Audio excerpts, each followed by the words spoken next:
Cawapres mau lah. Mau ya Pak? Jadi cawapres mau saya.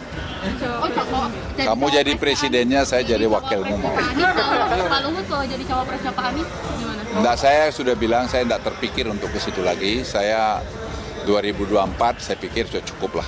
Pak, akan ditolak berarti Pak? Ya. Kalau sekarang keputusan itu ada pada SKB 4 Menteri dan diatur melalui atau dengan merujuk kepada level PPKM.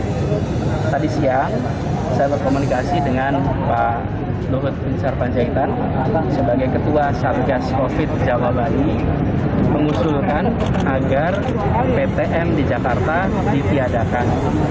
Proses pembelajaran dilakukan secara jarak jauh selama 1 bulan ke depan. Nah, ini sedang dibahas, nanti kita akan mendengar hasilnya karena keputusannya adalah melalui keputusan pemerintah pusat. Sementara Anies bingung, Nasdem juga kena setrum sedikit. Yakni ketika Luhut Binsar Panjaitan menanggapi soal pencalonan dirinya oleh Nasdem sebagai cawapres Anies. Luhut dengan tegas menolaknya. Katanya sih, Luhut tidak mau memikirkan soal politik lagi. Ya iyalah, masa jadi wakilnya Anies? Sudah jelas kelihatan gimana kinerjanya di Jakarta. Yang ada nanti Pak Luhut yang kerja keras. Mending sekalian jadi presidennya aja daripada membantu Anies. Ya padahal kita ketahui kan AHY dengan Anies nampak begitu dekat ya. Apalagi kemarin juga sempat bersama-sama lah. Tetapi betapa terkejutnya, yaitu tidak ada nama AHY, yaitu 3 sosok cawapres potensial mendampingi Anies. Ini merupakan kejutan lah, kejutan. Nah, 3 capres potensial itu yang potensial mendampingi Anies, itu tidak ada nama AHY. Padahal juga nama AHY itu yang digadang-gadang lah mendampingi Anies Baswedan di Pilpres 2024 mendatang. Nah,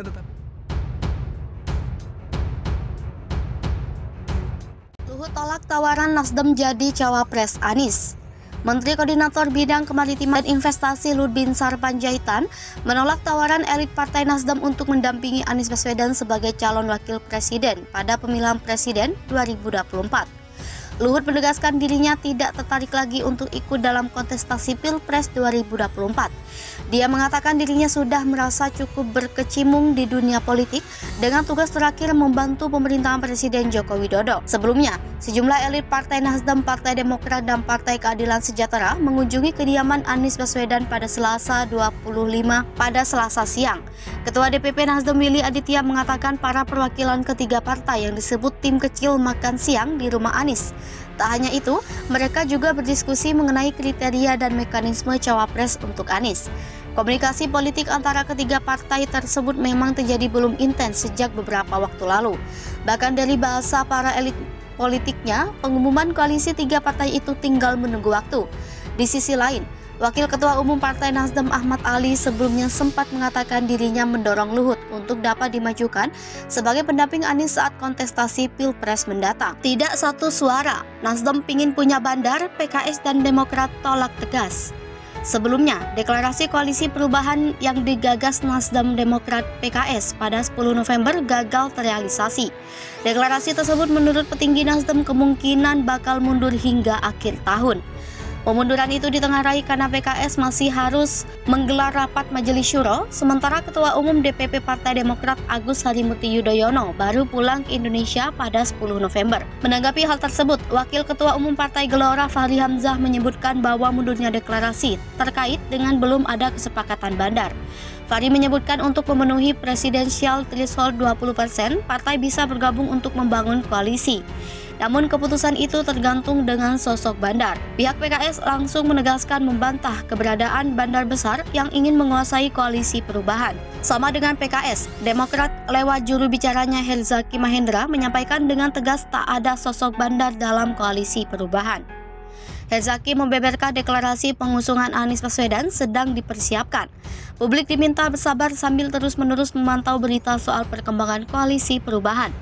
Namun berbeda dengan PKS dan Demokrat, Ketua Umum Nasional Demokrat Surya Paloh menanggapinya dengan santai. Paloh mengaku ikut berharap dengan adanya bandar besar dan ingin tahu siapa sosok bandar yang disebutkan.